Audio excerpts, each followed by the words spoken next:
Hello အားလုံးပဲမင်္ဂလာပါ BNT Food Blog ကနေကြိုဆိုပါရစေเนาะကျွန်တော်တို့ဒီနေ့က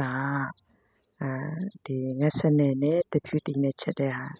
ဟင်းချက်နေကိုပြပြမှာဖြစ်ပါတယ်ပထမအဆုံးကျက်သွန်နီနဲ့ကျက်သွန်ဖြူကိုကျွန်တော်တို့ခွာပြီးတော့ထောင်းမယ်ပေါ့နော်ဘယ်လိုလဲဆိုတော့ကျက်သွန်နီကျက်သွန်ဖြူလိုမယ်ပြီးလို့ရှိရင်ကျွန်တော်တို့တဖြူတီနှလုံးပေါ့နော်နှလုံးလိုတယ်ကျက်သွန်နီကျက်သွန်ဖြူကိုခွာပြီးပြီဆိုလို့ရှိရင်ကျွန်တော်တို့ရေဆေးပြီးတော့ထောင်းပါမယ်ကျက်သွန်နီကျက်သွန်ဖြူထောင်းတဲ့ခါကျလို့ရှိရင်ကျွန်တော်တို့ငရုတ်သီးမှုန့်နည်းနည်းထည့်မယ်ပေါ့နော်ငရုတ်သီးမှုန့်လေးနည်းနည်းထည့်ပြီးတော့တစ်ခါလေးထောင်းပါမယ်တိတ်ညက်စရာတော့မလိုဘူးပေါ့နော်ဒီတက်မှာဆိုတော့လေငရုတ်သီးမှုန့်ကိုအယောင်ကြိုက်တယ်ဆိုလို့ရှိရင်ကျွန်တော်များများထည့်ထုံလို့ရတယ်တိတ်မဆက်ပါဘူးဒီငရုတ်သီးကနော်ကိုအယောင်ချက်ကြိုက်တယ်ဆိုလို့ရှိရင်များများထည့်ထုံကျွန်တော်ကတော့နည်းနည်းအယောင်လေးလှအောင်ဆက်လဲနည်းနည်းအဆက်ကြိုက်တော့နည်းနည်းများများထည့်ပြီးထည့်ထားပါတယ်ဒါလောက်နေထားကိုရောက်ပြီဆိုလို့ရှိရင်တော့ကျွန်တော်တို့အဆင်ပြေသွားပြီပေါ့နော်ခဏထားလိုက်ပေါ့နော်ပြီးရင်တော့ငက်စနယ်ပေါ့နော်ငက်စနယ်ကတလင်းလာနေရကျွန်တော်တို့ငါးနဲ့စားနဲ့နေခါပေါ့နော်အဲ့ဒါကိုအခုလက်ခါ3ခါလောက်ဆေးပေါ့နော်မဟုတ်လို့ရှိရင်လည်းငယ်နေပေါ့နော်ကျွန်တော်တို့ငက်စနယ်ငါးစားနဲ့နေထားတာဆိုတော့လေအဲ့ဒါကိုဆေးပြီးတော့ထားပါမယ်ပြီးရင်တော့တပြူတီနှလုံးကိုဒီသေချာဆေးမယ်အခုကတပြူတီပေါ်တဲ့ရာသီဆိုတော့ကျွန်တော်တို့တပြူတီနဲ့ငါးနဲ့ချက်စားရမ်းမိုက်တယ်ပေါ့နော်သေချာဆေးပြီးတော့ကျွန်တော်တို့လှီးမယ်ပေါ့နော်လှီးတဲ့ခါကျလို့ရှိရင်လည်းအနီတော့အတုံးလေးတုံးမယ်ပေါ့နော်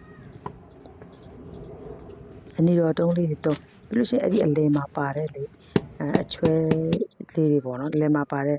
အလဲအပွင့်လေးတွေကိုဖယ်လိုက်ပါတော့သူကလည်းနည်းချွဲတယ်လေနော်ပြီးရင်ရေကိုသေချာဆင်းအောင်ဆေးလိုက်ပါပေါ့ဆေးပေါ့နော်ရေနဲ့သေချာပြန်ပြီးတော့တဏ္ဍာပြန်ဆေးလိုက်ပေါ့နော်အဲ့လိုမျိုးအနီတော့အတုံးလေးတွေရပြီဆိုလို့ရှိရင်တော့ကျွန်တော်တို့တလောက်နေထားပေါ့နော်အနေတော့တုံးလေးတွေရပြီဆိုလို့ရှိရင်ကျွန်တော်တို့အင်းစပြီးတော့ချက်လို့ရပါပြီအဲ့ဆိုရင်သူကလေတိတ်ပြီးတော့လည်းမပြောက်သွားဘူးပေါ့နော်အင်းစပြီးချက်မယ်နော်အဲ့တော့စီပေါ့နော်စီကတော့စီနည်းနည်းတိုက်တယ်ဒီကျွန်တော်နည်းနည်းထည့်ပါနော်ကျွန်တော်အနေနဲ့ပြီးရင်စနစ်ကိုထည့်ပြီးတော့စီတက်ပါတယ်စီထဲမှာ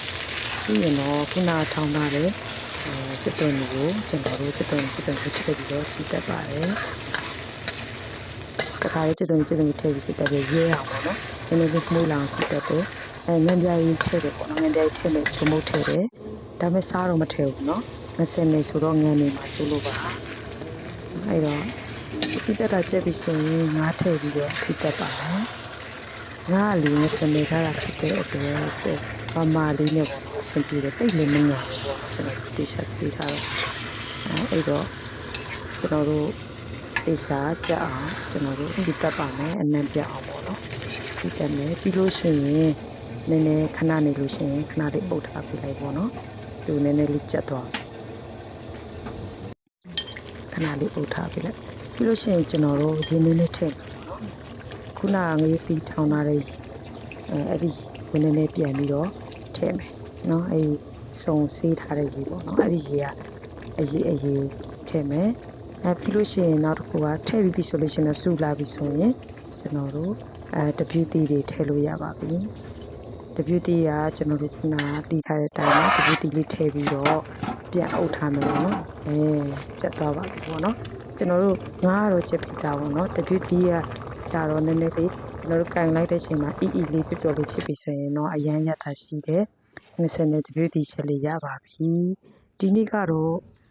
ကျွန်တော်တို့စနေတပြူတီချက်ရယ်ရုပ်တီငံပြားချက်ရယ်ပြီးလို့ရှိရင်တိုးစရာအစုံပေါ့နော်ပြောရင်းနဲ့အောင်စားချင်တာပြီနော်တိုးစရာအစုံပေါ့နော်ကော်ပြီးရှိရယ်မြခွာရယ်ရှိရယ်တိုးစရာအစုံနဲ့ကျွန်တော်တို့ကြက်နနနဲ့ကျွန်တော်ဒီလေးထမင်းကြက်နနစားလိုက်ပါတယ်တကယ်ကိုကြက်နနစားလိုက်တာပေါ့နော်ဒီနေ့ကတော့ဝိတ်မလျှော့တော့နော်ကြက်နနစားလိုက်ပါတယ်ငရုတ်သီးနဲ့ဒီနေ့ကတော့ကျွန်တော်တို့ဆက်နဲ့အရန်ရတာရှိပါတယ်အားလုံးကိုကျေးဇူးတင်ပါတယ်